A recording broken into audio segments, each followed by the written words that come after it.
Well, I suppose you want to know what happened to the van, don't you? Whether it passed or not. She passed!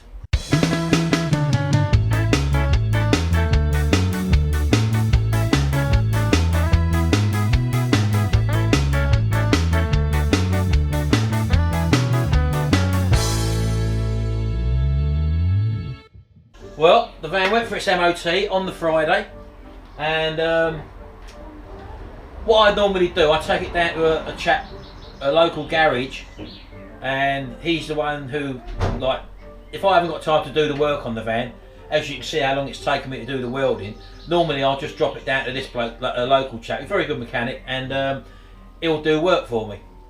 He doesn't actually do the MOTs himself, he takes them to a local garage which he normally goes to. So if he gets any work on cars, he takes them down to this garage and they do the MOT, and then he comes back and either does the work or whatever.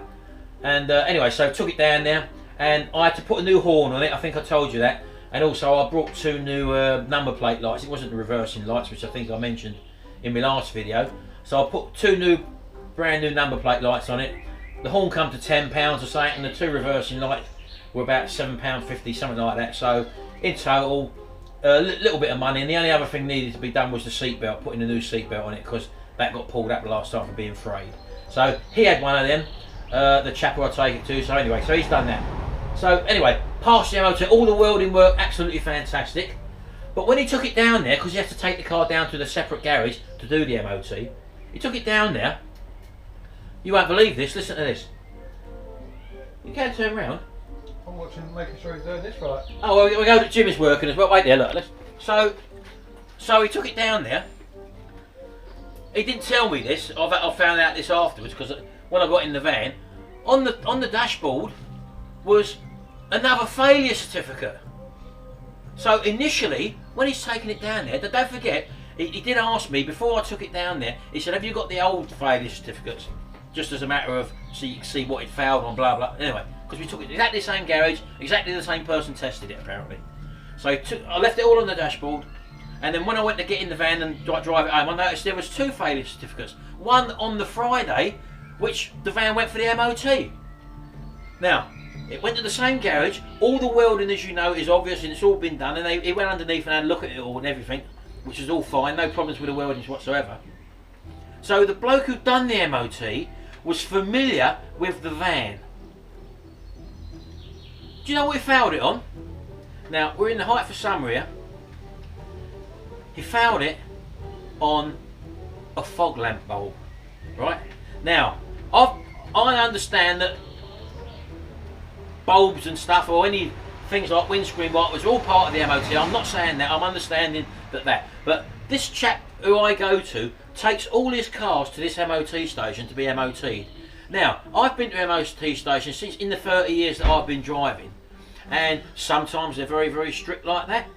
But bearing in mind, this is a mechanic taking a van to the garage which this van's been to before, to have a retest for all the work that needed doing, which I've done, and then to come back and actually go to the trouble of writing out a failure certificate for a bulb, not a headlight bulb or something important in the summer, a fog light bulb for the winter.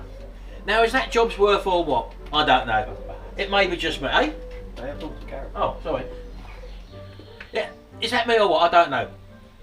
So what I would have done is, I've been to garages before, and I've been to a garage and they said, "Oh yeah, mate, I'll put it through, but you need to change them windscreen wipers, or you need to change that tyre, get it done." Yeah, and you go away and you do it. Saves them issuing a certificate out and put it on record and all that. But he actually found it on just a fog light bulb. The chap just come out, give it a whack, the light went back on, he took the van in and it passed. Unbelievable. But that's, as I say, that's a certain MOT. I won't be going back there anymore, to be honest with you. And that, funny enough, that was the same garage where we took the Mini to. And that, obviously very, very stringent. But you would think, I mean, I've been to garages before where a mechanic takes it to a garage and then he says, "Oh, I've put it through," he says, "but you need to do the work on it, which is going to be like a headlight or something trivial." And the mechanics have then taken the car back, got the certificate, done the work, and that's it. But to go to the hassle of actually printing out and going through a failure certificate after all the work that it's had done for a bulb, unbelievable. Anyway, so the van is legal, we're back on the road, happy days. I've just got to do the bodywork as and when, and I will underseal it all, or get it all treated underneath, and that's something which I will do in time anyway. So that frees me up now to do other work. I'm going to be working on the Triumph Acclaim hopefully in the very near future. But what are we doing here at the moment? Let's see, Gary's come round and Jimmy's here obviously. So right, what are you doing here, boys? What are you doing? What are you doing? Cleaning the cars up, the Astra and the Mini. Right. So you're cleaning Gary's Astra? Yeah. Right. Machine polishing it. Oh, machine polishing it, right. And what are you doing in a minute? They're cleaning it up, cleaning both up. Machine polishing both. Right, and what's this you got here? Boot strip. Here we go, look, this has come off the back of the VXR. And as you can probably see there, someone sprayed it back. I think it was chrome originally, as you can see. But they've not really prepared it properly. Can you see that properly? Yeah, you can see they give it a little bit of a scuff up, but obviously not enough for the paint to stick. You've got some paint there, look, that's how the paint's come off of it, look. So again, poor preparation. They've just literally sprayed the black over this, and it's really not taken because there's still loads of shiny bits there at the end of the day. So how are you going to prepare this anyway, Garrett, Jimmy? I'm not, it's his job. You're the painter. How would you prepare this? 500 it on DA.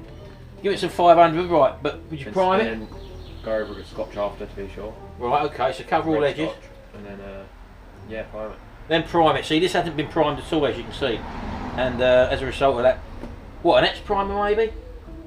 To eat into the metal? If you want. Yeah, we're lucky enough we got some of that, so he'll be doing that anyway. So that's your job anyway. Can you do that? Okay. But that's what you see, look. That's the paint, look.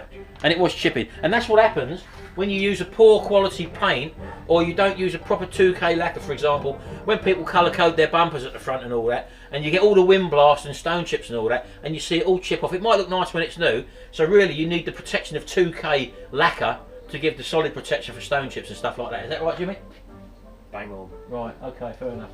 So that's what Gary's going to be doing. You got the keys to the Mini now? Does it start up? Of course it does. Oh, let me get this handler. Right, so here's the Mini. Right, when's the last time this was started up, first of all? About a month and a half. About a month and a half ago. Don't forget, we've still got to sort the carburation out on this. Will it start? Is the battery flat? Go on it.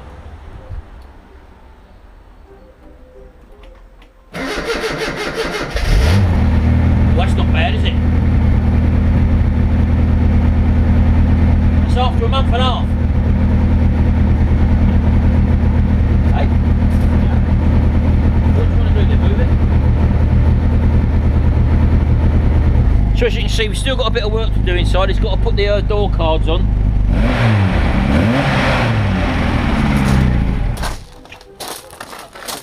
Hey? Petrol. Is it?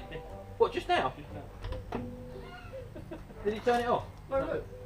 Honestly. That's just run out of petrol. How about that? Really? Gary just said he's going to be nicking the petrol out of our lawnmower container. Times I've gone to fill up lawnmowers and he's nicked the petrol out of it. For his cars. Jimmy Bo. Oh. Hey? Well, I say they're working on that at the moment. I say is he going to get it now? Yeah. He's going to get the petrol now. Unbelievable. Well, that's the Mini anyway. That's just a little update vid. So the van's back on the road. We'll be using it for a bit now, and I've got another little video coming up for the Mondeo. I've got an oil filter to change on that in the oil change. So I'll be doing that in the next couple of days, and also keep an eye out for the bike motorcycle videos. And I've also got a couple of lawnmower videos coming up. I haven't done a garden video for a while, so we might have one of them as well. So there's loads to do, and I want to get the Triumph on the road. So stay tuned. See you again in the next video. The van's back. Bye for now.